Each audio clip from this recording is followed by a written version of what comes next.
A must-see matchup with Blazers star Damian Lillard tonight in Portland. It's the Lakers in what has historically been a house of horrors for them. Just about any arena in Portland has always been tough. The Lakers and Blazers meet for the first time this season. Tip-off is at 7:30 right here on Spectrum Sportsnet. As we say hello and welcome to Access Sportsnet Lakers, brought to you by your Southern California Toyota dealers. I'm Allie Clifton, alongside the one and only Hall of Famer, Big Game James Worthy, 7-time champ, Big Shot Robert Horry. Guys, we start Game 10 the same way we have started Games 1 through 9.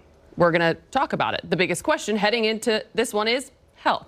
Anthony Davis, specifically the brow, played his best half of the season on Thursday, then sprained his right thumb on a loose ball, hitting OKC's SGA. AD returned to the game shortly after the third quarter began, and he played well, but Davis was listed as questionable for tonight's game.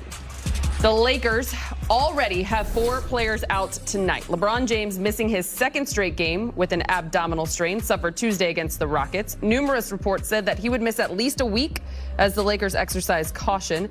This will be his 4th game missed so far out of the Lakers' first 10 games. Trevor Ariza, THT, and Kendrick Nunn are all sidelined for a while and have yet to play this season.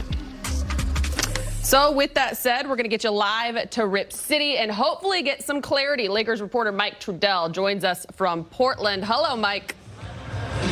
Hey, Allie. Well, look, I can definitely give you some clarity on the weather. You'll be shocked. It's in the 50s and raining. So that is what happens up here. And I'm not complaining, by the way. You know I'm a Minnesota boy. It is nice in Los Angeles. Now, as far as AD goes, I know that's what you were actually wanted to find out. We don't know just yet, okay? He is working on the thumb and kind of testing it out. We will have an update for you as soon as possible. So with that said, Frank Vogel started by saying who would start in AD's place if he's not able to go tonight. If he does not, if AD does not play, Melo will start, yes. Is Melo, I know you expected a lot of things from Melo, but how much has his composure kind of influenced the lineups that he's been able to play in for you guys? A ton. You know, I think that's a underrated aspect of what he's brought to our team this year. I do think he's brought great composure to our group and poise, and you know, he's just a savvy vet. You know, he's seen every type of coverage you could throw at him. You know, has a good understanding of how to attack it. Also has a good IQ for what needs to happen rotation-wise on the defensive side of the ball, and you know, I think he's been great in that regard for us. Frank, how did Wayne come out of that last game? How long do you think it'll take for him to get his rhythm going again? Yeah, it's going to take a few games, you know, probably. He came out fine. I had intentions of using him in the second half, but the game dictated to use, you know, some of the guys we used. So, you know, we'll see where he's at tonight. But it's going to take a few games for him to, you know, not just get his legs under him, but the rhythm and timing. There's a couple times he came off screens and was open and, you know, put it down. And, you know, just reading the game, you know, that takes some time. Frank, when AD described what had happened to his thumb and kind of the state of his thumb the other night, it sounded pretty gnarly. Was he close to not playing in the second half? And did he have to convince you? And then what have you just learned about him and like kind of his desire to play for things over these years you've been together? Well, I know this year he's very upset with how last year went and how much time he missed. So, you know, everything that's 50-50, whether it be in or out, thus far this year, you know, it's been I'm playing unless I absolutely can't play. You know, he's just not upset, not happy with how much time he missed last year. So, if he can play without major limitations, he's going to be in there. And in terms of the other night, I really leave those decisions up to the medical team and the player, whether they can go or not. All right, guys, so you could get a little bit of optimism out that, right? Because if AD is close, he is going to play, right? That's what he's been doing this season, is he has had his typical, rather minor injuries that he's been playing through. It's easy for us to say minor, right? But so stay tuned. Hopefully he'll be able to go tonight. Mike, well done as always on that, and is showing your versatility with the weather reports as well. Well done, my friend. Yeah, thanks a lot, Allie. I'll try.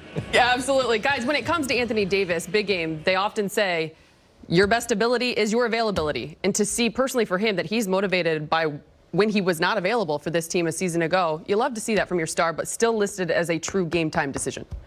Yeah, I like to see him pushing through, you know, some of these injuries and coming back on the floor and playing after he's taking a look at an injury during the game. But to me, I like his attitude. I mean, he seems to know what he needs to do to carry this team, put on a lot of weight, and he seems to be trying to fight through these early minor injuries. I guess you can figure out, what it feels like just shooting around, but I don't think he's really going to get a real test until you really play. So I think he'll play and see how it goes, because just shooting the ball, he's not going to get a good feel for how. And he already knows that Portland knows that thumb is a bit banged up right now, Rob. Well, it's me. I will be smacking that hand like crazy, and that's where it's going to boil down to how much pain can AD take, because the first thing you do when you make a move, they're going to be slapping at it, and when your hand gets hit, how are you going to react? How are you going to be able to react to that? Or you still have that feeling? But my whole thing with AD is, when I think of AD, I think of this year as when you think of myth busters. There's a myth about AD that he stays hurt. And I think for him, he's trying to bust that myth and go out and play really well and always play, because, after a while, I'm sure he gets sick of this. Oh, you always hurt. You can't play through pain. All these little nagging questions are more nagging than the injury. So I'm expecting him to go out and play well. And for me, if I'm his teammate, I'm going up to him and say, hey, dude, no matter how hard you get on that hit on that hand, don't show that it hurts. Never show that you hurt. Just fight through it. The other thing, too, that we know about Anthony Davis is he's about the team. And they're already without one of their leaders in LeBron James, coming off a 29-18 monster game and now being in a tough place to play. What he and Russ can do is important for this team. No doubt. And I think subconsciously, AD kind of feels like it is LeBron's team, but with his youth and what he has left in his career, I'm sure he's feeling like it's his time to take over, especially with LeBron being out a few games already. But when you add Westbrook, and we talked about this, LeBron can take a night off or two if Westbrook is there handling the ball. So this is more important to see how they can, connect, and if they can communicate for themselves. But as leaders out there, they got to figure out how to get Ellington. They got to figure out how to get everybody else involved. And that's most important right there.